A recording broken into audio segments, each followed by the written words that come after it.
Ce qui est en train de se passer sous nos yeux est loin d'être anodin. Depuis l'affaire vénézuélienne, Donald Trump donne l'impression de marcher sur l'eau. Chaque semaine, une nouvelle démonstration de force. Chaque semaine, un message envoyé au reste du monde. Les États-Unis sont de retour et ils n'ont plus l'intention de s'excuser. La dernière séquence en date est spectaculaire. Un pétrolier soupçonné de transporter illégalement du pétrole russe, iranien et vénézuélien est intercepté en haute mer par les forces américaines au large de l'Atlantique Nord. Une opération longue, précise, assumée, menée jusqu'au bout malgré les protestations de Moscou. Ce navire, traqué pendant des jours, tente d'échapper aux sanctions américaines. Il change de nom, il change d'identité. Son équipage repeint même un drapeau russe sur la coque, espérant se placer sous la protection de Moscou. Mais cette fois, cela ne fonctionne pas. Les Américains interviennent. Hélicoptères, forces spéciales, contrôle total de la situation. En quelques minutes, le navire est neutralisé, l'équipage extrait, et la Russie se retrouve face à un fait accompli. Pas de riposte militaire, pas d'escalade, seulement des protestations diplomatiques, prudentes, presque gênées. Et c'est là que le message devient extrêmement puissant.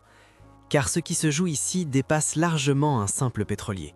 Ce n'est pas seulement une affaire de sanctions ou de trafic illégal, c'est une démonstration de rapport de force. Les États-Unis montrent qu'ils peuvent frapper des intérêts russes en pleine mer sans subir de conséquences immédiates. La réaction russe est révélatrice. Là où l'on aurait pu s'attendre à un coup de colère du Kremlin, la réponse reste minimale. Moscou parle de droit maritime, d'humanitaire, de ligne rouge, mais n'agit pas. Pour une partie de l'opinion russe elle-même, c'est vécu comme une humiliation. Cette séquence intervient dans un contexte déjà fragile pour Vladimir Poutine. La guerre en Ukraine s'enlise, les objectifs initiaux ne sont toujours pas atteints, l'économie russe fonctionne sous perfusion de guerre et soudain, en quelques heures, les États-Unis rappellent qu'ils disposent d'une capacité d'action militaire rapide, précise et largement supérieure. Donald Trump, dans tout ça, joue un rôle central. Son style est provocateur, parfois excessif, souvent moqué. Mais derrière le personnage, il y a une réalité stratégique.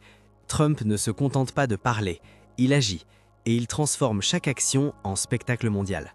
C'est là toute la différence. Ce mélange de communication agressive et d'efficacité opérationnelle donne aux États-Unis un avantage psychologique majeur.